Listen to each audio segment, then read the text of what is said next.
Hey guys, I am Psychic Mara.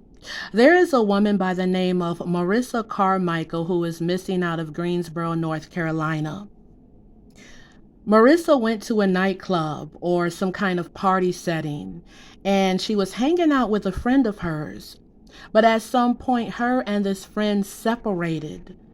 Marissa ends up finding another friend, and they link up. And this guy friend of hers offers to give her a ride home. Something really weird happened.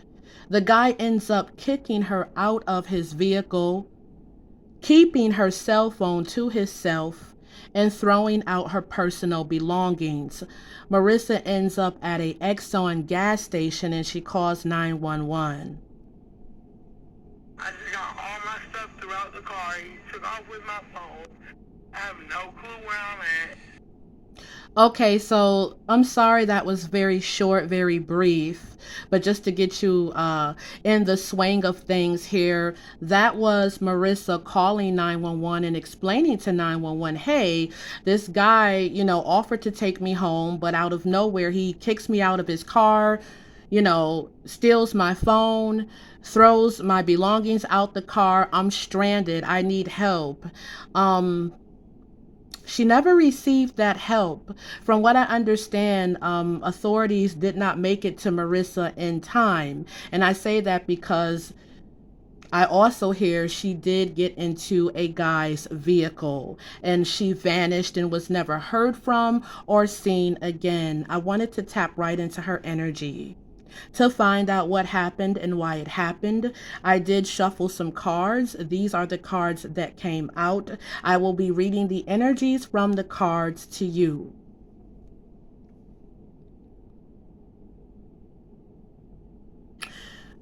Let me go into what I see in my vision first, because I do see how things played out. Keep in mind, I do not have facts. Everything is allegedly my opinion, but energies are always real.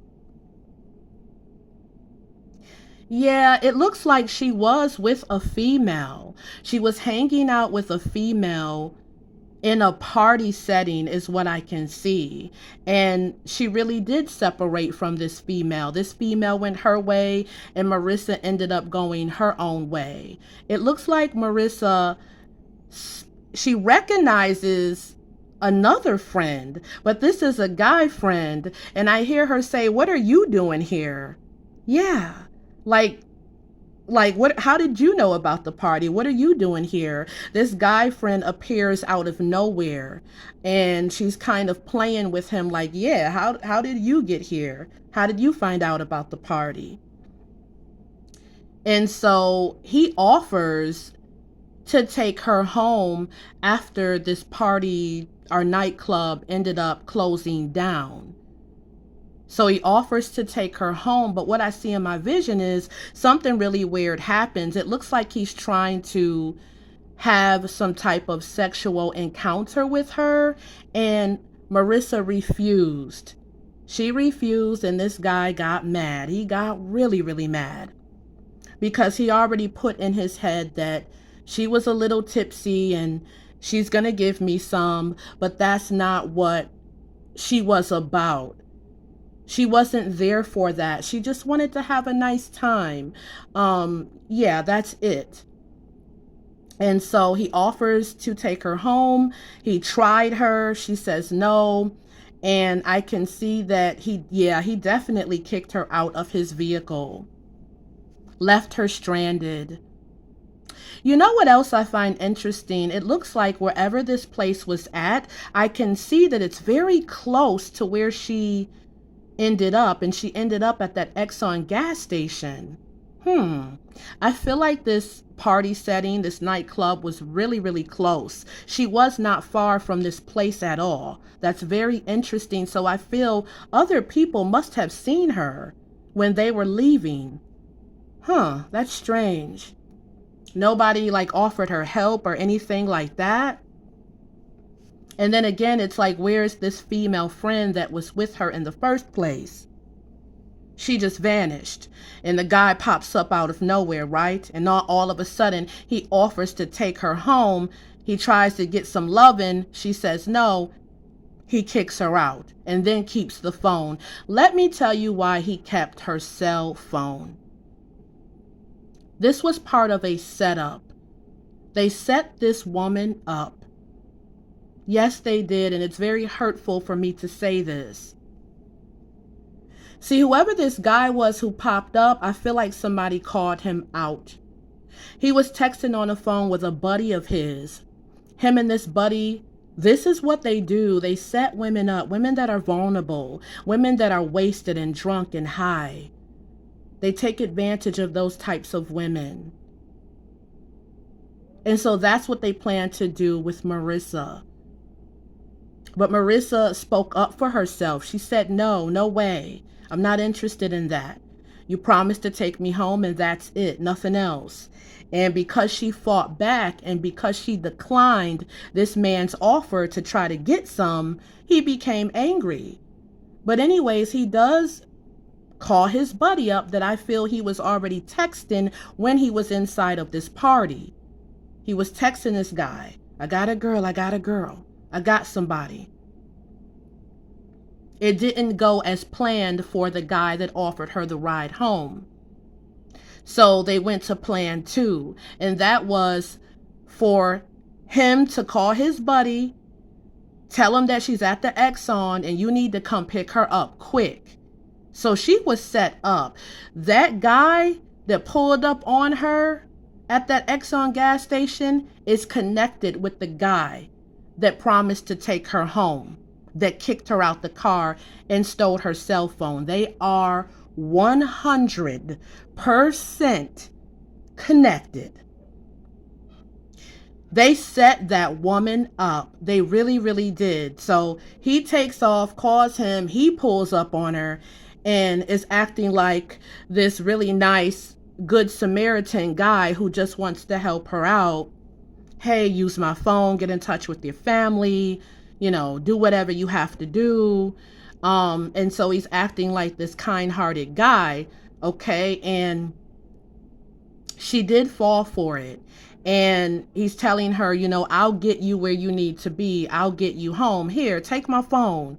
You could trust me. Here, go ahead. And he's pulling off and she has his phone. And I feel like she did try to contact people. She did. That's what I feel. She's even attempted to contact the friend that ended up vanishing on her, the friend that she may have met up with or came to the party with. She tried to contact that person like, hey, what's up? Where did you go? And why did what's the name pop up? Like, what's up with that? She couldn't really get that out though, because she was kind of feeling, there's another thing coming through, you guys. I feel like they put something in her drink. Yeah, somebody dropped something in Marissa's drink. Yeah, everything happened so fast, So she was kind of woozy and she couldn't really get out what she wanted to get out. She may have slurred her speech. She may have repeated herself and yeah, you guys. Yeah, man, they set her up from the beginning. This is so sad. This guy takes off with her and takes her to an unknown location, and something really bad happened, and I'm so sorry. And unfortunately, I do see the guy that kicked her out of his car in the first place. I see that he's also there. He's there along with the guy that picked her up at the gas station, and this is tearing me up, man. Oh, I'm so sorry. This is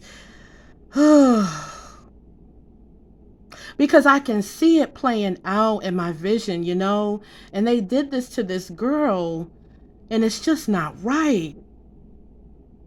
It's not right.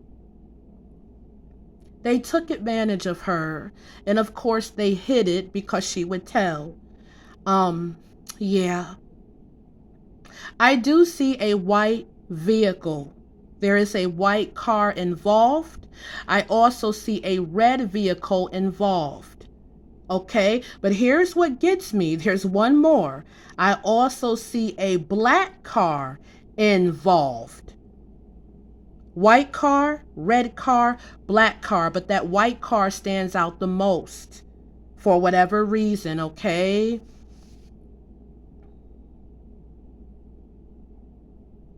Let's get into these cards. Surveillance cameras may provide an important clue. That is absolutely true. I'm not sure exactly, I don't know all the details, okay? But I do feel like if the family has not already, they need to push for more camera footage, okay? Something about this party setting she was at, this nightclub or whatever it was, I feel like it was really close to the Exxon, okay? There's camera there. There is camera. There's something facing a parking lot. And that parking lot, the camera can pick up exactly who she was leaving with, who this guy was, okay? Could be a white car, like I mentioned, or one of those other colored cars, okay? Something about a white car. I don't know.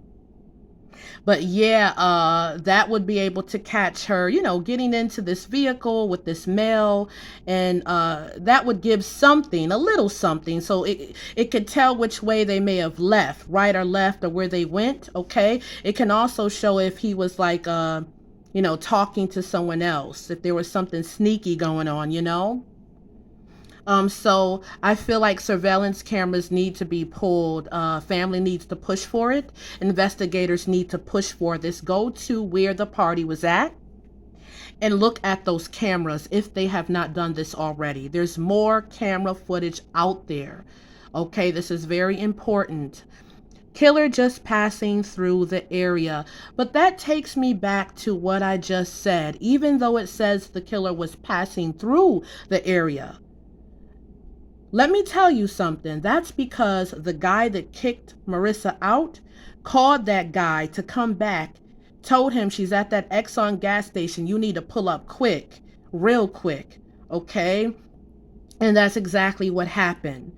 So the attacker just passing by through the area, it was all set up. He most definitely did that. You see a lady holding, or a person holding, a umbrella there, stranded. You see in the picture, it's dark, but you can see that she's sitting on her luggage or whatever, just waiting for someone to help, waiting for 911 or someone to come and help her. And this guy pulls up, okay? Yeah, so he was passing through, but he knew where he was going. He knew his target was Marissa because the guy, his buddy, had told him, go get her. It was all set up. They took her phone so she couldn't call. They didn't care about her calling 911. They have ways around that, okay? I'm also picking up one of these men really, okay, so they took her to the dope house. Got it. They took this female to what I want to call the dope house, the druggy house, where people go and spend days at a time to do drugs. But she's not that person. But they took her there. And this drug house is not far from where this party was, the club. It's not far from the Exxon gas station either. So it's very close, okay? They definitely took her to somebody's home. Multiple people were involved in the crime. Yeah. I pick up on 2 people right now, but there could have been others because I'm picking up on, like I said, the main car. I see that white car, but I did pick up on the black and the red vehicle as well. This is not right, man. Multiple people were involved. Yeah, people took advantage of her, allegedly. They brought her somewhere, and that was not her lifestyle. That's not what she wanted, okay? I'm going to come back and do a part 2. I do need to go right now. I am not going to leave you hanging. I will come back at a little later date, especially if she is not found soon. I do feel like there will be a break in her case. Someone will come forward, and they may tell on the person that she left with, or detectives will actually go and view camera footage at this party setting, and that may give them a clue. By asking questions and things like that, they give them more clues into what may have happened, and at least who she left with. Spirit says they need to go back to this friend that she was hanging out with, and they need to question her about this guy she left with, okay? I'm not saying that the friend did anything, but they need to ask questions, okay? And they need to see, hey, you know, we just want to know, did you see her with anyone? Do you recognize this person? What color was the vehicle? Come on, guys. We need to get in here and find out what happened. At the end of the day, she is a young woman, a beautiful woman. She had her whole life ahead of her, a mother of 5, and she wants to get back to her children. We need to get her back. So, I'll go into the location and everything else after, a little later, okay? So hold tight, okay? Justice for this woman, Marissa Carmichael, okay? Thank you for listening.